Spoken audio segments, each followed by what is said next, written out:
बिस्मिल्लाहिर्रहमानिर्रहीम अस्सलामु अलैकुम वरहमतुल्लाहि वबरकातुहू। इस वक्त स्टडी कर रहे हैं इंटर फिजिक्स और उसका पहला चैप्टर हमारे पास चल रहा है। हमारे पास इसका नाम है मॉलिक्यूलर थ्योरी ऑफ गैसेस, यानी कि हम गैसेस को स्टडी कर रहे हैं इस वक्त, लिक्विड और सॉलिड की बात नहीं कर रहे हैं हम यहाँ पे। ठीक है, आज हमारा जो टॉपिक है, हम लास्ट जो टॉपिक हमने कवर किया था उसके अंदर हमने बॉयस लॉ को स्टडी किया था। ठीक है, तो आज का जो टॉपिक हमारे पास है वो है चार्ल्स लॉ हमारे पास है। ठीक है, अब चार्ल्स लॉ में होता क्या है उसके लिए थोड़ा सा हमें पिक्चर की तरफ चलना पड़ेगा जो बुक में नहीं दिखाई है, लेकिन फिर भी आप ये 9th मैट्रिक फर्स्ट ईयर में भी पढ़ चुके हैं, अब ये इंटर में भी पढ़ाया जा रहा है। ठीक है आपको, लेकिन ये कि जिस तरीकाकार है आधे से ज़्यादा तो आपको, आधे से क्या तकरीबन पूरा ही आपको पता है ये क्या होता है हमारे पास, लेकिन ठीक है फिर भी फॉर्मेशन की तरफ हम आपको ये दे रहे हैं। यहाँ पे देखिए, यहाँ पे एक चीज़ दिखाई जा रही है कि एक बर्नर है हमारे पास और एक सिलेंडर है जिसका जो पिस्टन है, याद रखिए ये मूवेबल है। अगर वॉल्यूम फिक्स कर देते हैं तो क्या करते हैं, उसको टाइट कर देते हैं तो वो मूव नहीं करता। अगर वॉल्यूम कांस्टेंट रखना चाहें, लेकिन यहाँ पे तो कांस्टेंट ही रखना वॉल्यूम, तो यहाँ पे क्या हमारे पास है कि जो पिस्टन है इस पिस्टन को हमने मूवेबल रखा हुआ है, यानी कि मूवेबल रखा हुआ है। ये ऊपर भी जा सकता है और नीचे भी आ सकता है, कंप्रेस भी कर सकता है और एक्सपेंड भी कर सकता है, दोनों ही फंक्शन कर सकता है, लेकिन वो खुद नहीं करेगा। उसके लिए हम क्या कर रहे हैं, यहाँ पे एक सोर्स इस्तेमाल कर रहे हैं हीट का, जब हम हीट दे रहे हैं उसको, जब हम उसको हीट देंगे तो आप जानते हैं जब भी किसी गैसेस को हीट दी जाती है तो उस गैसेस के जो पार्टिकल्स हैं, मॉलिक्यूल्स हैं, जो उसके नंबर ऑफ मोल हैं, वो क्या करते हैं, उनकी एनर्जी बढ़नी शुरू हो जाती है। और एनर्जी हमने पढ़ा था लास्ट टाइम, एनर्जी जो बढ़ती है वो एवरेज काइनेटिक एनर्जी की मेजरमेंट कर रहे होते हैं, लेकिन काइनेटिक एनर्जी बढ़ रही होती है, यानी कि मॉलिक्यूलों की काइनेटिक एनर्जी बढ़ना शुरू हो जाती है। बढ़ना शुरू होती है तो उसका ट्रांसलेशनल जो मोशन होता है गैसेस का, वो इतना ज़्यादा कोलाइड कर रहा होता है वाल के साथ कि वो एक प्रेशर जनरेट करता है। नतीजा क्या होता है, मूवेबल पिस्टन तो होता है, तो ये आहिस्ता आहिस्ता क्या करता है, ये एक्सपेंड होना शुरू कर देता है हमारे पास। ठीक है, तो अब अगर हम ऐसा केस और अगर फर्ज कर लें, जब ये एक्सपेंड हो रहा है तो एक्सपेंड होने से पहले, हीट देने से पहले जो भी उसका प्रेशर था, अगर वो प्रेशर वही मेंटेन रहे, एक्सपेंड कर जाए, जैसे एक्सपेंड करके फिगर 2 में आ जाए, यहाँ पे देखें एक्सपेंड करके ऊपर चला गया, लेकिन जो प्रेशर यहाँ था वही प्रेशर यहाँ पर रहे, तो ऐसा केस जिसमें प्रेशर कांस्टेंट हो लेकिन गैस यानी कि हीट देने पर, टेम्परेचर बढ़ाने पर उसका वॉल्यूम बढ़ जाए, उसे कहते हैं चार्ल्स लॉ। यानी कि ये डायरेक्टली प्रोपोर्शनल है, अगर जितना टेम्परेचर बढ़ाते जाएंगे इतनी ही गैस मॉलिक्यूलों की काइनेटिक एनर्जी बढ़ती जाएगी। जितनी बढ़ेगी वो इतना ज़्यादा प्रेशर बढ़ाएंगे, लेकिन प्रेशर का बैलेंस क्या होगा कि वो पिस्टन को मूव करा देगा, मूव कराएगा तो वो वापस अपने इनिशियल स्टेज पे आ जाएगा जो पहले था। तो ये एक्सपेंशन जो होगा हमारे पास, ये कांस्टेंट हमारे पास प्रेशर पे होगा, जो प्रेशर पहले था वही प्रेशर यहाँ पर है हमारे पास। तो क्या हुआ, ये कहलाता है चार्ल्स लॉ कहलाता है, इसको इसको चार्ल्स लॉ कहते हैं। अच्छा, लास्ट टाइम मैंने आपको बताया था कि हम दो चीज़ों को कांस्टेंट रख रहे होते हैं, एक मास को, जो ये मास है उसका वही मास यहाँ रहेगा, यानी कि मास से मुराद क्या है, मास को हम नंबर ऑफ मोल में स्टडी कर रहे होते हैं। नंबर ऑफ मोल जितने भी इसमें होंगे वो इतने ही रहेंगे, ना वो मोल बढ़ेंगे ना वो कम होंगे, और जो प्रेशर पहले था वही प्रेशर यहाँ पे रहेगा। तो अब अगर हम जितना टेम्परेचर बढ़ाते जाएंगे इतना ही इसका वॉल्यूम बढ़ता जाएगा, इसका वॉल्यूम डिपेंड करेगा टेम्परेचर के ऊपर। ये कहलाता है चार्ल्स लॉ हमारे पास। ठीक है, अब हमने समझाने के लिए पहले भी बताया था आपको कि ये डॉटेड जो दिखाए जाते हैं ये नंबर ऑफ मोल की को दिखाए जा रहे होते हैं कि जितने मोल यहाँ थे इतने ही वहाँ, लेकिन ये एजम्पशन है हमारी, ये एक सपोजिशन है हमारे पास। ठीक है, जैसे यहाँ नजर आ रहा है 1 2 3 4 5 6 7 8 9 10 11 12 एक डॉट दिखाए जा रहे हैं, तो 12 डॉट ही यहाँ पर हैं। यहाँ पे देख लें, 3 और 2 5 और 2 7, तो 4 3 और 4 4 हो गए, 5 6 7, यानी सेम। यानी कि ये दिखाए समझाने के लिए दिखाए जाते हैं कि उसका जो मास है, उसका नंबर ऑफ मोल है वो सेम है, नंबर ऑफ मोल सेम रहते हैं, लेकिन प्रेशर भी कांस्टेंट रहता है। इनिशियली बढ़ता है लेकिन बाद में वो वापस उसी पे आएगा जो पहले था, जैसे यहाँ पे भी होगा, जो बढ़ा बाद में वही प्रेशर बाद में आ गया, प्रेशर सेम रहा, तो जितना भी टेम्परेचर बढ़ाएंगे इतना ही एक्सपेंशन होगा, इतना ही वॉल्यूम बढ़ता जाएगा। That is called Charles law. ठीक है, तो number the volume of a given mass, given mass से मुराद क्या, number constant number of moles है, यानी कि नंबर ऑफ मोल्स को हमने कांस्टेंट रखा हुआ है। अगर कांस्टेंट नंबर ऑफ मोल है, कांस्टेंट मास है, फिर क्या हो रहा है, कहता है वॉल्यूम जो है वो डायरेक्टली प्रोपोर्शनल है किसके साथ, एब्सोल्यूट टेम्परेचर के साथ। ठीक है, जब भी वर्ड एब्सोल्यूट आएगा इसको याद रख लीजिए, जब भी वर्ड एब्सोल्यूट टेम्परेचर होगा तो इसकी मेजरमेंट किसमें करेंगे, वो टेम्परेचर इन केल्विन होगा। ये याद रख लीजिए, जब भी वर्ड एब्सोल्यूट का आएगा तो उसका क्या टेम्परेचर की कैलकुलेशन जो है वो केल्विन में होगी, सेल्सियस में नहीं रखेंगे हम। ठीक है। प्रेशर कीप्ड कांस्टेंट, यानी कि प्रेशर जो है उसका वो कांस्टेंट है हमारे पास, यानी जितना टेम्परेचर बढ़ाएंगे इतना ही उसका वॉल्यूम बढ़ता जाएगा। ये डेफिनेशन है जो बुक की आपकी। मैंने एक और इसकी डेफिनेशन बनाई है आपके पास, रेशो किसका, volume to the temperature. Temperature भी कौन सा, टेम्परेचर इन केल्विन। मैंने पूरा नहीं लिखा है, एब्सोल्यूट समझाने के लिए लिखा है, यहाँ लिख दिया यहाँ पे टेम्परेचर इन केल्विन। ठीक, तो रेशियो है, रेशियो का मतलब है एक टर्म को दूसरी टर्म डिवाइड कर रही है, वॉल्यूम को डिवाइड किया जा रहा है टाइम के साथ। इज सेम कांस्टेंट रहता है। जो रेशियो है वॉल्यूम टू द टेम्परेचर का, जो रेशियो वो सेम रहता है at every instant, every point, every position when pressure and the number of moles are keeped constant. कहता है कि जो रेशियो है V/T है, ये यहां पर जो था वही रेशियो यहां पर था। ठीक है, रेशियो ये अभी ये एक्सपेंड करके ऊपर चला जाए, आप इसके नंबर ऑफ मोल को भी सेम रहने दें, उसका प्रेशर भी सेम रहने दें, तो जो V/T यहाँ आया था वो यहाँ पे आएगा, और इससे अगर एक्सपेंड करके ये ऊपर चला गया, पिस्टन और ऊपर चला जाए, फर्ज करें सिलेंडर बड़ा हो और ये और ऊपर चला जाए, तो वहां पर V/T भी सेम ही आएगा। यानी कि किसी भी पॉइंट पे हम चेक करें, कांस्टेंट प्रेशर रख के और नंबर ऑफ मोल को कांस्टेंट रख के, तो जो रेशियो यहाँ पे होगा हर पॉइंट पे वो सेम रहेगा हमारे पास। ठीक है, ये चार्ल्स लॉ, दो डेफिनेशन हो गए यहाँ पास, रेशियो के हिसाब से भी और वैसे भी। अब अकॉर्डिंग टू चार्ल्स लॉ क्या है कि वॉल्यूम जो है डायरेक्टली प्रोपोर्शनल है किसके साथ, टेम्परेचर के साथ प्रोपोर्शनल रहेगा, इज इक्वल टू आएगा और कांस्टेंट आ जाएगा। अगर ये टी यहाँ मल्टीप्लाई कर रहा है तो टी वहां जाके क्या करेगा, डिवाइड कर देगा। V/T रेशियो हो गया। जब बात हम रेशियो की रहते हैं, वॉल्यूम का डिवाइड करें टाइम के साथ, वो कांस्टेंट रहता है। तो यहाँ में लिखा pressure number of moles are keeped constant, वो कांस्टेंट रहेंगे। ठीक है, अब इसको समझने के लिए थोड़ा सा हमने इस चीज को स्टडी किया। अगर फर्ज कर लें ये जो रेशियो V/T है, तो एक हमने कॉलम बनाया वॉल्यूम का, एक कॉलम बनाया हमने टेम्परेचर का लेकिन केल्विन में, और एक हमने कॉलम बना दिया V/T का इस रेशियो का। रिजल्ट क्या रहा वो हम बाद में स्टडी करते हैं। फर्ज किया कि अगर वॉल्यूम क्यूबिक मीटर के अंदर है, ठीक है, तो हम क्या कर रहे हैं, 2000 क्यूबिक मीटर का अगर वॉल्यूम है और उसको 100 केल्विन टेम्परेचर देते हैं, कोई भी गैस कंसिडर कर रखी है हमने, तो फर्ज कर रहे हैं कि जब वो उसको टेम्परेचर देते हैं इतने वॉल्यूम को, तो इनका रेशियो क्या आएगा, तो डिवाइड कर दें, 2 से 2 0 कट गया, क्या 20 आ गया। अगर फर्ज किया कि ये बढ़ गया, वॉल्यूम बढ़ गया, कितना हो गया, टेम्परेचर रेज किया, जब 100 से हमने टेम्परेचर रेज किया 110 किया, 100 से बढ़ा के टेम्परेचर कितना कर दिया केल्विन में, 110 किया, तो ये वॉल्यूम बढ़ गया, 2200 हो गया। अब डिवाइड कर दें 2200 को 110 से, क्या आएगा, 20 आएगा। फिर हमने 10 डिग्री फर्दर उसको इंक्रीज किया।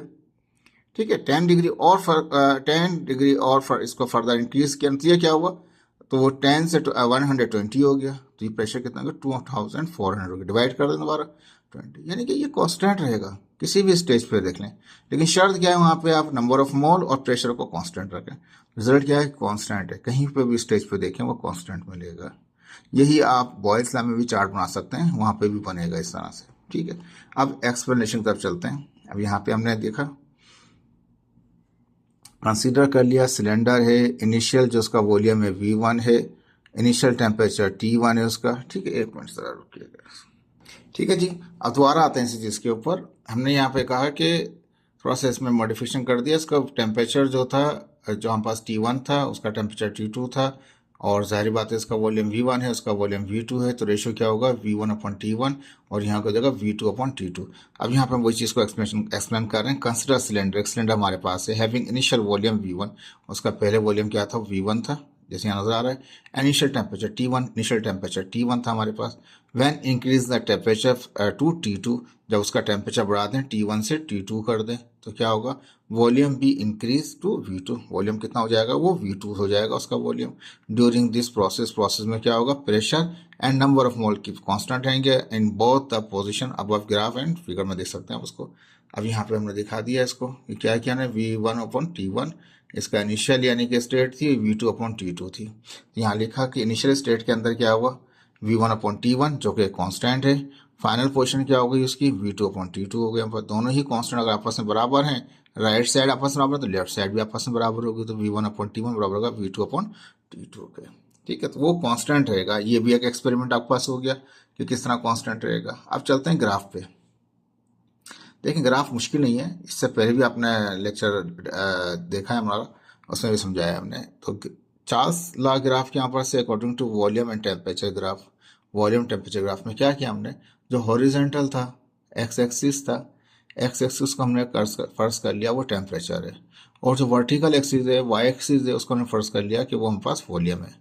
तो y की जगह पे v हो गया और x की जगह पे क्या हो गया, t हो गया। तो टर्म होंगी एक वॉल्यूम की, v की, और एक टेम्परेचर की। तो हम जानते हैं कि v over T one is equal to constant होता है, ये भी रेशो निकाला था हमने। ये t यहाँ डिवाइड कर तो मल्टीप्लाई करेगा, जो पहले भी शुरू किया था हमने, v is equal to T constant. तो ये हमने तो सिंपल दिखा दिया।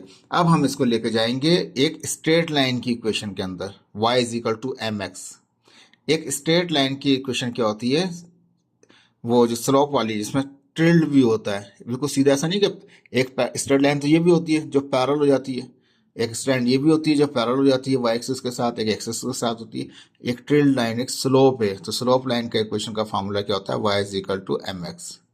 तो y जो होता है वो वर्टिकल एक्सिस को शो कर रहा होता है, और जो x होता है वो हॉरिजॉन्टल को शो कर रहा होता है। तो यहाँ पे देखें y की जगह पे क्या आ गया, v आ गया। तो v जो है वॉल्यूम को शो कर रहा है वर्टिकल को, और x की जगह पे क्या है, t है जो x एक्सिस को शो कर रहा है, और m क्या है उसका, वो कांस्टेंट है। तो मैंने लिखा है इक्वेशन जो होती है स्लोप वाली y is equal to m x होती है, या इसको साथ लिखें y is equal to x, और m की जगह मैंने कांस्टेंट कर दिया, यानी कि m क्या है वो कांस्टेंट है। सेम सेम रिलेशन मैच कर रहा है ये y है, वॉल्यूम जो है वो y एक्सिस को शो कर रहा है तो y एक्सिस को शो कर रहा है, t जो है x एक्सिस को शो कर रहा है, x एक्सिस को वहाँ भी कांस्टेंट है यहाँ भी कांस्टेंट है।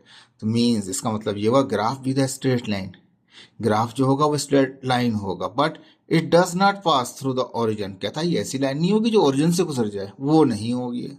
क्यों नहीं होगी, बिकॉज इट, अगर फर्ज कर ले मैं इसको ट्रेल्ड करता हुआ इसको बिल्कुल ओरिजिन से पास कराता हूँ, इसको बिल्कुल यहाँ ले आऊँ, ओरिजिन से पास कराऊँ, फर्ज करूँ अगर मैं इसको ओरिजिन से पास कराऊंगा, तो याद रखें जीरो, अगर वॉल्यूम जैसे ऊपर जाते जाते हैं वॉल्यूम बढ़ता जाता है, जैसे जैसे नीचे आते आते हैं वॉल्यूम कम होता जाता है। जब आप जीरो वाले पोर्शन पहुंच जाएंगे, ओरिजिन पे पहुंच जाएंगे, यानी कि लाइन अगर ये पास हो जाए ओरिजिन से, तो इसका मतलब ये कि ओरिजिन मतलब जीरो के ऊपर वॉल्यूम क्या कहते हैं, 0 डिग्री सेंटीग्रेड के ऊपर वॉल्यूम क्या हो गया, खत्म हो गया। वॉल्यूम खत्म नहीं होता किसी भी गैस का, वो उससे पहले पहले लिक्विड बन चुका होता है 273 डिग्री सेल्सियस को हासिल करने से पहले पहले, जो आपका एब्सोल्यूट टेम्परेचर भी कहलाता है हमारे पास। तो अब यहाँ पर हमने लिखा है कि ये इक्वेशन मैच कर रही थी इसके साथ, और इसका मतलब ये था कि ये एक स्ट्रेट लाइन बनेगी, लेकिन इसका मतलब ये नहीं था कि ये ओरिजिन से पास होगी, बिकॉज 0 डिग्री सेंटीग्रेड, जब 0 डिग्री सेंटीग्रेड की बात करेंगे तो केल्विन क्या होगा, 273 केल्विन होगा। हमने कहा टेम्परेचर तो हम केल्विन में रखेंगे, लेकिन समझाने के लिए 0 डिग्री सेंटीग्रेड भी दिखा रखा है। तो 0 डिग्री सेंटीग्रेड पर टेम्परेचर कितना, 273 होगा अगर ओरिजिन से पास किया, यानी 0 डिग्री सेंटीग्रेड पे टेम्परेचर जो होता है केल्विन वाला 273 होता है। अगर ये ओरिजिन से पास हुआ तो उसका मतलब वॉल्यूम खत्म हो गया। कहता है आगे लिखा हमने, no any gas have zero volume, zero volume नहीं होता किसी भी गैस का at the temperature, at this temperature, यानी कि इस टेम्परेचर पर 0 डिग्री सेंटीग्रेड या 273 केल्विन के ऊपर किसी भी गैस का टेम्परेचर कोई वॉल्यूम जीरो नहीं होता। एक्चुअली जीरो वॉल्यूम कब अकर होता है, जब 273 डिग्री सेंटीग्रेड होता है या 0 केल्विन होता है। इसमें और नीचे पीछे जाते माइनस में जाना शुरू कर दें तो -273 डिग्री आएगा, वो 0 केल्विन कहलाता है हमारे पास। उसके ऊपर वॉल्यूम खत्म होता है, उससे पहले किसी भी गैस का वॉल्यूम नहीं खत्म होता, उससे पहले पहले वो क्या होता है, यहाँ से लेके इसके दरमियान के अंदर ही कोई भी दुनिया की गैस है वो अपनी स्टेट गैस से चेंज करके लिक्विड बन चुकी होती है। अगर वो नहीं बनती और ये अकर कर ले तो उसका मतलब वहाँ गैस थी ही नहीं, वहाँ गैस ही नहीं थी, उस कंटेनर में कोई गैस नहीं थी। कोई भी कंटेनर है अगर कोई गैस उसमें रखी है आपने, तो वो 273 डिग्री या 0 केल्विन को रीच करने से पहले पहले कन्वर्ट हो चुकी होगी लिक्विड में, लिक्विड से सॉलिड में। अगर वो लिक्विड में चेंज भी नहीं हुई है तो उसका मतलब वो कुछ भी नहीं है उसके अंदर, ये याद रखिएगा इस बात को। तो मैंने यहाँ पे बताया कि no any gas have the zero volume, कोई किसी भी गैस का वॉल्यूम जीरो नहीं होता इस टेम्परेचर पे, 0 डिग्री पे और 273 केल्विन पे। एक्चुअली जीरो वॉल्यूम अकर होता है कहाँ पे, 273 डिग्री पे और 0 केल्विन पे होता है हमारे पास, as per the definition of matter. अब मैटर की डेफिनेशन क्या है हम जानते हैं, any substance which having mass and occupy space is called matter. वो चीज जो मास भी रखती हो और वॉल्यूम भी रखती हो, उसे मैटर कहते हैं। अगर कोई चीज इसका वॉल्यूम ही नहीं है, 0 वॉल्यूम है, इसका मतलब मैटर ही नहीं है। दो कंडीशन होती है मैटर होने की, यानी कि मैटर का मतलब है solid, liquid, gas, plasma, whatever, सारी कर लें आप, 6 टाइप कर लें इसकी। लेकिन अगर कोई सब्सटेंस जिसके मास और वॉल्यूम ना रखे, ऐसा हो नहीं सकता। वॉल्यूम रखे और मास ना हो, ऐसा हो नहीं सकता। दोनों कंडीशन लाजमी वैलिड होंगी तो मैटर कहलाएगा, यानी कि मास भी हो और वॉल्यूम भी हो, उसे मैटर कहते हैं। तो इसका मतलब ये कि जीरो वाली कहानी कोई है नहीं। इससे पहले पहले गैसों को कन्वर्ट हो जाना है लिक्विड में, और लिक्विड है तो वो सॉलिड हो जाएंगे। लेकिन जीरो तक पहुंचने के बाद, जीरो केल्विन की बात कर रहा हूँ मैं, 0 सेंटीग्रेड में 0 केल्विन की बात कर रहा हूँ, 0 केल्विन पे या 273 डिग्री के ऊपर पहुंचने से पहले पहले वो कन्वर्ट हो चुकी होगी वो गैस से लिक्विड के अंदर या सॉलिड के अंदर। अदरवाइज उसका वॉल्यूम जीरो होता ही नहीं है। वॉल्यूम जीरो मतलब है वो है ही नहीं, एग्जिस्ट ही नहीं करती। नोट, क्या इंपॉर्टेंट बात है, कहता है Charles law is the application of isobaric process. ऐसा प्रोसेस जिसमें प्रेशर कांस्टेंट रहे उसे कहते हैं आइसोबारिक। तो ये चार्ल्स लॉ की एप्लीकेशन है किसकी, कांस्टेंट प्रेशर की है। ठीक है, यहाँ एप्लीकेशन है हमारे पास है। अब एक बलून दिखाएं हम, ठीक है। बलून में भी अगर एप्लीकेशन देखना चाहें इसकी, कि जैसे इसका टेम्परेचर हम, अगर ये जैसे ये बलून है, हमने भर लिया और इसको हम लेके जाके फ्रीज़र के अंदर जाके रख दें, तो आप देखेंगे जैसे ही वो ठंडे में जाएगा तो इसके जो स्किन होगी वो एकदम से उसमें रिंकल्स आ जाएंगे, और क्या होगा, वो जो साइज होगा इसका, वो साइज भी कम हो जाएगा। करके देख लीजिएगा प्रैक्टिकल। बलून फुला लें, उसको जाके फ्रीजर में रख दें आप। उसको हवा से भरिएगा, हीलियम से, किसी दूसरी खतरनाक गैस से नहीं भरिएगा भाई। उसको फ्रीजर में रख दें, थोड़ी देर बाद जाके निकालेंगे, वो बिल्कुल क्या कहते हैं ना, वो बिल्कुल वो क्या कहते हैं, छोटा हो जाएगा। तो टेम्परेचर गिरेगा तो वॉल्यूम कम हो गया, टेम्परेचर बढ़ाएंगे तो बलून बढ़ता चला जाएगा हमारे पास। अगर हम गैस का, अगर इसमें हम टेम्परेचर गैस भर रहे हैं और वो गैस भर रहे हैं, इसका टेम्परेचर बढ़ रहा है और वो बढ़ाते जाए उसके अंदर बढ़ा हुआ टेम्परेचर, तो वॉल्यूम बढ़ता चला जाएगा। ठीक है, यहाँ पे भी एक दिखाते हैं हम। यहाँ पे, यहाँ पास स्पेस बलून है जिसमें क्या करते हैं, उसको हीलियम गैस वगैरह डाल रही होती है, जैसे उसको बर्न कर रहे होते हैं, ये बलून फूलना शुरू होता है आहिस्ता आहिस्ता। जैसे जैसे टेम्परेचर बढ़ता जाता है अंदर का, नतीजा क्या होता है कि वो जो बलून है, आज हीलियम गैस हल्की होती है इसलिए बड़ा आसानी चली जाती है, और इस्तेमाल भी कर सकते हैं उसको हम यहाँ पे। अब यहाँ पे क्या है कि इसके अंदर जैसे जैसे इसका वॉल्यूम बढ़ता जाता है, नतीजा क्या होता है कि टेम्परेचर के बढ़ाने से वॉल्यूम बढ़ रहा होता है, इसके अंदर प्रेशर उसका आउट का इनका बैलेंस हो रहा होता है। नतीजा क्या होता है कि ये जो सब ये एप्लीकेशन चली जाती है आपकी किसके अंदर, चार पिंग पोंग्स हमारे पास हैं। क्या करते हैं हम इसके अंदर, ये लेके आते हैं, इसको बाजार से खरीद लेते हैं। जैसे आप इसको अगर पानी में रखें, गर्म पानी में, एकदम से फूल जाएंगी हमारे पास। बोतल को ले लें आप, यानी कि टेम्परेचर दिया तो एक्सपैंड हो गया, वॉल्यूम बढ़ गया उनका, यहाँ वॉल्यूम बढ़ गया, वहाँ पे वॉल्यूम बढ़ेगा भी, कम भी होगा, दोनों चीज़ें होंगी उसके अंदर। जैसे कि टेम्परेचर ज़्यादा देंगे तो बढ़ता चला जाएगा। अगर उसी बलून को जो फ्रिज में रखा हुआ था बाहर ला के गर्मी रख दें, वापस दोबारा अपने इसमें आ जाएगा कंडीशन। प्रैक्टिकल कीजिए इसका। अच्छा, ये बोतल का है। बोतल का देखें, ये साइज है सिंपल। अगर हॉट डे के अंदर बोतल को आप चेक करें तो उसका साइज बड़ा हुआ मिलेगा आपको। उसी को जाकर फ्रीजर में रख दें आप, तो क्या होगा, उसका साइज सिकुड़ जाएगा, कम हो जाएगा। तो स्मॉलर, जैसे ये कोल्डनेस मिलता है वॉल्यूम कम हो जाता है, जैसी हॉटनेस मिलती है वॉल्यूम बढ़ जाता है। ये कहलाता है हमारे पास चार्ल्स लॉ। ये आपके पास एप्लीकेशन होती है। छोटा सा टॉपिक था समझाने के लिए, तो इसको समझ सकते हैं। याद रखिएगा, 0 केल्विन को -273 को ये एब्सोल्यूट जीरो होता है, और कोई भी गैस दुनिया की ऐसी है नहीं जो इससे पहले पहले लिक्विड ना बनी हो, वो बन जाती हैं, गैस के अंदर कन्वर्ट हो जाती हैं। ठीक है जी, तो ये एक मुश्किल नहीं था, आसान सा टॉपिक था आपका। इसको याद रखिएगा इस चीज़ को। ओके जी, अल्लाह हाफिज़।